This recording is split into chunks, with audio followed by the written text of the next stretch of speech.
I'm glad that their search didn't come up empty. Potential new clues revealed in the search for Travis Decker, what authorities say they found, and how it might impact future searches for the accused killer. Hot and dry weather expected for the holiday weekend, and I'm tracking another heat wave for next week that could see parts of the inland Northwest breaking high temperature records.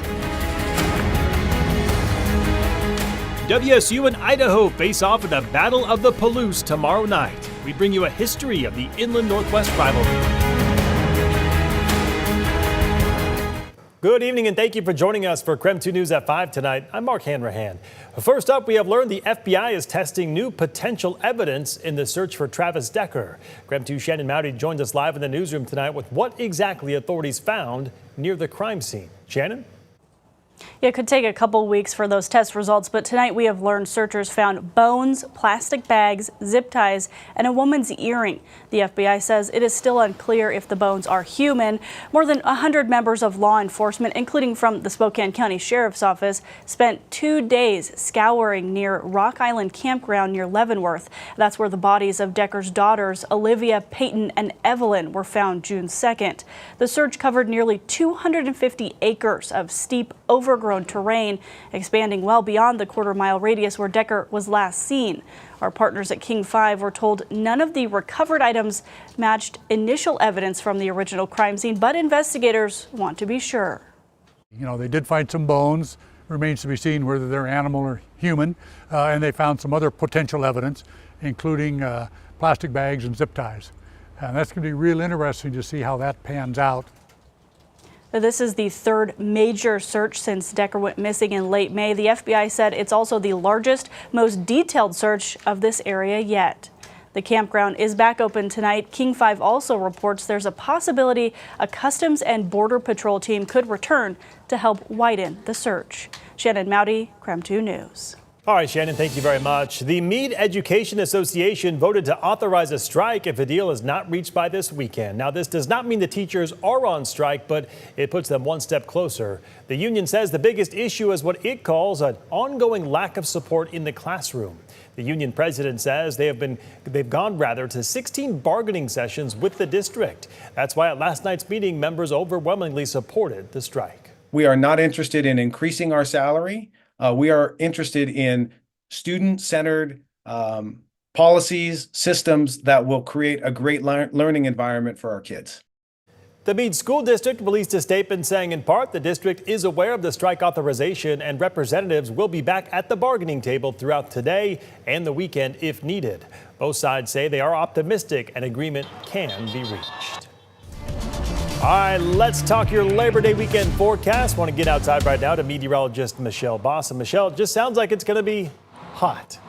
Yeah, it's going to be fun and games for the holiday weekend, but folks really should be planning on ways to stay cool because we may still yet see the hottest temperatures of the season coming up over Labor Day itself and in the week to come. So taking a look at temperatures across the region right now, we've certainly warmed up from yesterday. Yesterday was a brief cool down just after our last heat wave, which lasted for 4 days, but we're 87 right now in Spokane, 88 in Coeur d'Alene, already seeing widespread low 90s across central Washington, and the temperatures are just going to get warmer as the weekend progresses. We do have a little bit of stormy activity over the mountains, though it's been clear pretty much everywhere else. Kind of zooming in on the Sandpoint area. Of course, Bonner's Ferry getting into the action too. We briefly did have some severe thunderstorm activity moving through with some hail, with some gusty winds, of course, torrential downpours associated with that, and that continues to drift to the east-southeast. Those storms should diminish later on this evening. Short-term forecast here locally for Spokane. No stormy weather at all. Clear skies this evening. Temperature is slipping down into the lower 60s overnight,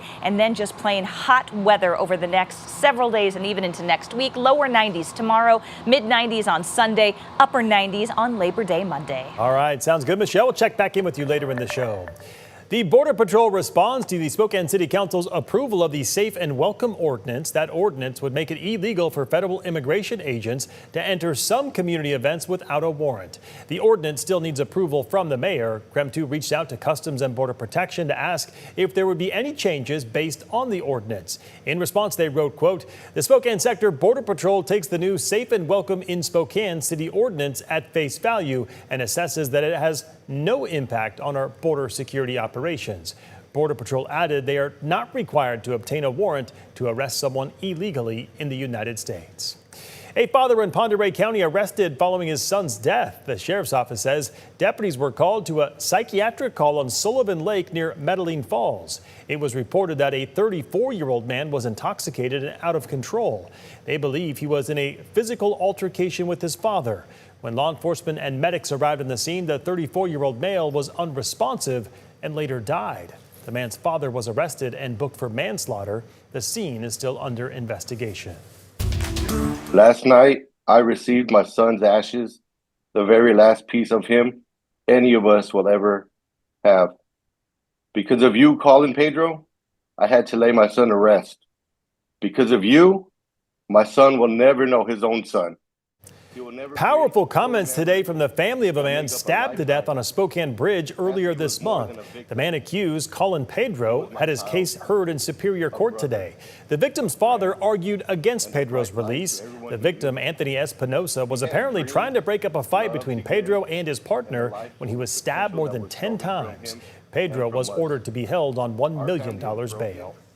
A woman accused of vehicular homicide after a deadly crash in Spokane Valley last night will walk free, at least for now. Spokane Valley police say Darla Stoffel hit a motorcyclist at the intersection of East Sprague Avenue and Custer Road last night. When deputies arrived, bystanders were already giving the motorcyclist CPR. He died at the scene. Deputies say they believe Stoffel was under the influence of drugs. In court today, a judge released her until her next court appearance in September. In his decision, the judge cited Stoffel's clean criminal record. Police arrested a fleeing felon after officers saw him armed with a handgun near downtown Spokane. Yesterday, officers approached Richard Tomich, and they say he quickly fled the scene, driving erratically toward the South Hill neighborhood. Officers eventually located and detained him without incident.